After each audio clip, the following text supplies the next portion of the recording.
હું પંડ્યા આરતી આપ જોઈ રહ્યા છો spark today news. Vapi railway સ્ટેશનને પશ્ચિમ રેલવે ડિવિઝન વડોદરાના પોલીસવાળા સરોજ કુમારી વાર્ષિક ઇન્સ્પેક્શનના ભાગરૂપે પધાર્યા।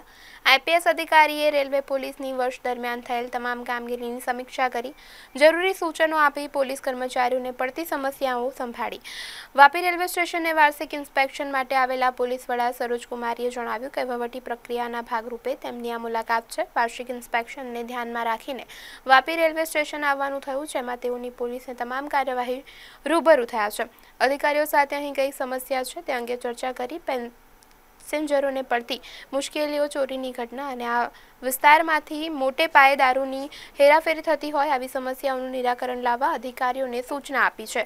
રેલવે પોલીસ સારી કામગીરી બજાવી શકે, મુસાફરોને સુવિધા અને ધ્યાનમાં લઈને સારી કામગીરી પૂરી પાડી શકે તે માટે ડીવાયએસપી સ્ટેશન અધિકારી सीपीआई ने जरूरी सूचना आपवी होवानुं जाणवा वधु जणाव्युं छे। त्यारे वापी सहित वलसाड जिल्लाना रेलवे स्टेशन पर क्राइमनी जे पेटर्न छे तेनो अभ्यास कर्यो छे। पोलीस कर्मचारीओनी रजूआतो सांभळी छे। आगामी दिवसोमां तेना निराकरण लाववानी खातरी आपी छे।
एक्चुअली आज जो मेरी विज़िट थी वो तो हमारे वहीवटी प्रक्रिया का एक भाग रूप आप कह सकते हैं। जो हम इंस्पेक्शन करते हैं, हमारा वार्षिक इंस्पेक्शन होता है पुलिस स्टेशन का।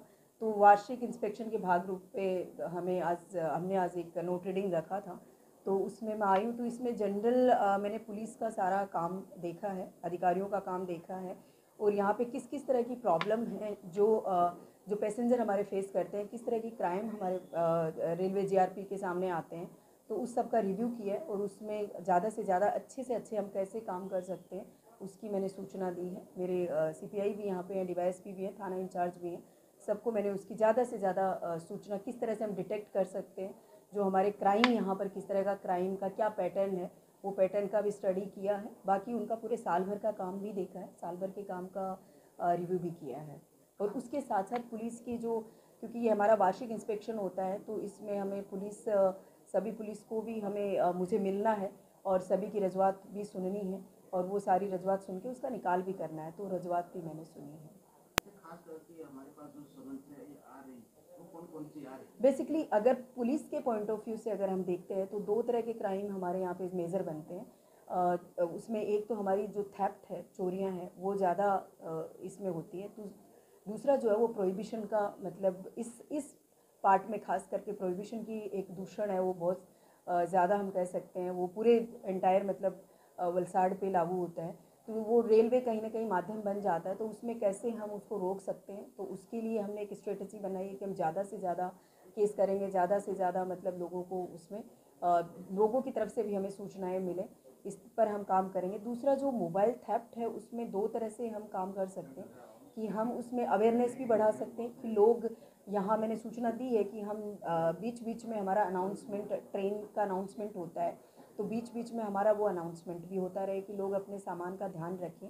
कई बार उसमें मोबाइल चार्जिंग में रख देते हैं और भूल जाते हैं, और वो जिस तरह मतलब रात भर आप सो रहे हो, बैठे हो, नींद आ गई है, कोई आपके पास वाला उठा के ले जाता है, या फिर कोई उस उद्देश्य से आ जाता है, चोरी के उद्देश्य से आ जाता है, तो उठा के ले जाता है। तो इसमें एक अवेयरनेस है, वो बहुत काम कर सकती है कि लोग अवेयर हो जाएं, अपने मोबाइल का उतना ही ध्यान रखें, क्योंकि मोबाइल भी अब महंगी चीज़ हो गया है, क्योंकि वो भी 5-10 हज़ार से ज़्यादा का ही होता है, तो लोग उसका भी ध्यान रखें। दूसरा, इसमें पुलिस क्या कर सकती है कि इसका जो डिटेक्शन है वो ज़्यादा से ज़्यादा कोई भी व्यक्ति बिना प्लेटफॉर्म टिकट लिए प्लेटफॉर्म पे ना घूमे, बिना टिकट के यहाँ पर ना घूमे, उस पर ज़्यादा से ज़्यादा हम करें। दूसरा, हमारा ट्रैक के ऊपर जहाँ पर भी ट्रेनें स्लो होती हैं, कहाँ पर मतलब हम किस किस ट्रेन में इस तरह की ज़्यादा चोरियाँ होती हैं, उसको लेकर हम एक स्ट्रेटेजिक तरीके से अगर आगे बढ़ते हैं तो हमें इसमें सफलता मिलेगी। और इन दिनों में काफ़ी मोबाइल चोरियाँ हैं वो डिटेक्ट हुई हैं, मोबाइल भी वापस हमारे मिले हैं। और इसमें सस्पेक्ट जो भी हमें मिलता है यहाँ पर, जो विदाउट एनी पर्पज़ यहाँ पे घूम रहा है, तो एक प्राथमिक दृष्टि लगता है कि वो शायद इसी पर्पज़ से आया होगा, अदरवाइज़ कोई और पर्पज़ यहाँ पर अगर उसका नहीं है, तो उस पर भी हम वॉच भी रखेंगे। और उसके पास उसका अगर खुद का भी मोबाइल है तो एक बार चेक ज़रूर करेंगे कि वो मोबाइल चोरी का है। हाँ, इसके लिए भी ऑलरेडी अभी जस्ट मेरी अभी हाउसिंग के जो हमारे एग्जीक्यूटिव इंजीनियर हैं जो सूरत बैठते हैं, उनसे मेरी बात हुई। वो अभी जो हमारा पुलिस स्टेशन है वो भी बीच में किसी रीज़न की वजह से वो रुक गया था, बट उसमें ऑलरेडी जेम पर प्रोसेस हाउसिंग की, पुलिस हाउसिंग की ओर से चालू है, तो वो निकट भविष्य में शुरू हो जाएगा। और भी जो इशू हैं यहाँ के, वो कोशिश करेंगे कि थोड़ी ज़मीन भी मिले और उस पर हमारे क्वार्टर भी बन सके।